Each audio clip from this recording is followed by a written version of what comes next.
Assalamualaikum warahmatullahi wabarakatuh dan salam sejahtera tuan-tuan dan puan-puan. Hari ini saya ingin memberi penerangan secara ringkas iaitu apa itu projek Mustang.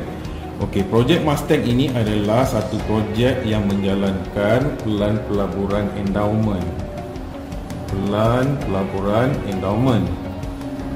Jadi apa dia pelan pelaburan endowment ini?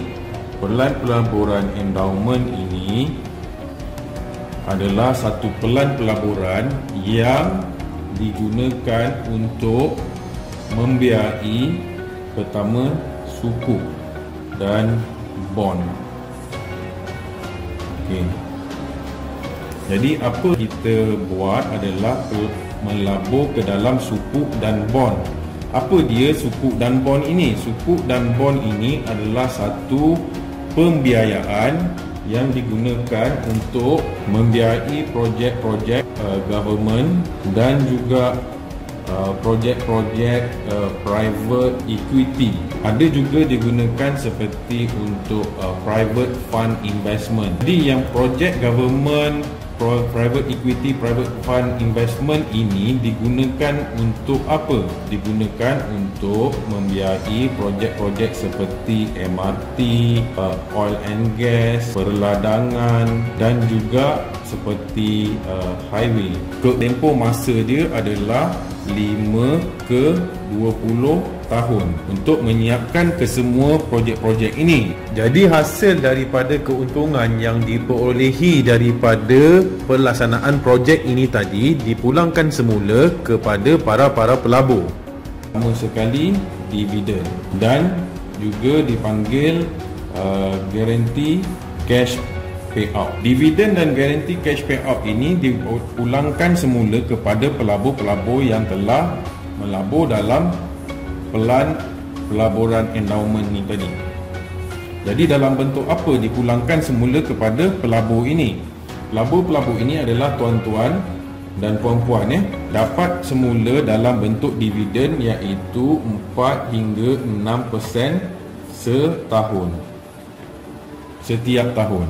Yang ini berubah-ubah mengikut keuntungan. Dan dalam masa yang sama juga tuan-tuan dan puan-puan menerima guarantee cash payout. Apa dia guarantee cash payout ini? Guarantee cash payout ini senang nak faham adalah allowance sara hidup.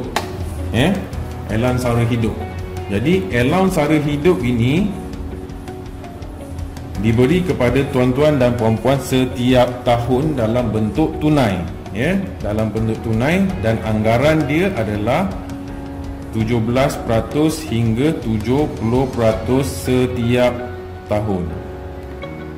Contoh contoh tuan-tuan dan puan-puan membuka akaun pelaburan simpanan sebanyak RM3,600. Jadi kalau katakan dapat 17% bersamaan dengan RM612. Jadi yang 612 ini diberikan kepada tuan-tuan dan puan-puan setiap tahun.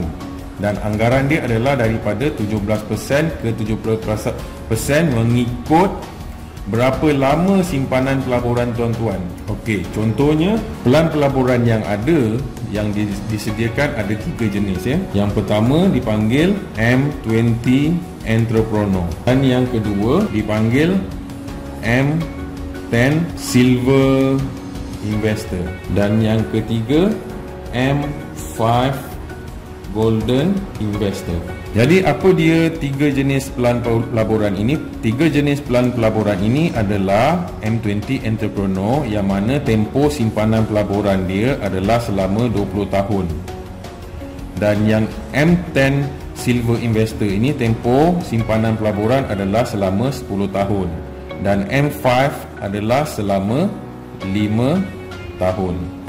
Okey, sekarang saya akan terangkan kepada tuan-tuan bagaimana cara untuk tuan-tuan menyertai program pelaburan pelan endowment ini. Jadi, untuk menyertai pelan pelaburan endowment ini, tuan-tuan perlu menjadi ahli kepada projek Mustang dengan memilih mana-mana pelan pelaburan ini, iaitu M20 Entrepreneur, pelan pelaburan simpanan selama 20 tahun, M10 Silver Investor pelan pelaburan simpanan selama 10 tahun, dan M5 Golden Investor pelan pelaburan simpanan selama 5 tahun. Dengan memilih mana-mana pelan pelaburan ini, tuan-tuan dan puan-puan layak menerima dividen 4 hingga 6% setahun dan juga garanti cash payout sebanyak 17% hingga 70% setiap tahun, ya. Jadi untuk memberi penerangan secara detail apa dia pelan-pelan pelaburan yang disediakan, saya akan memberi satu jadual kepada tuan-tuan dan puan-puan untuk tuan-tuan dan puan-puan meneliti dahulu, dan sekiranya ada apa-apa soalan boleh bertanya kepada saya. Sekian, terima kasih. Assalamualaikum warahmatullahi wabarakatuh dan salam sejahtera.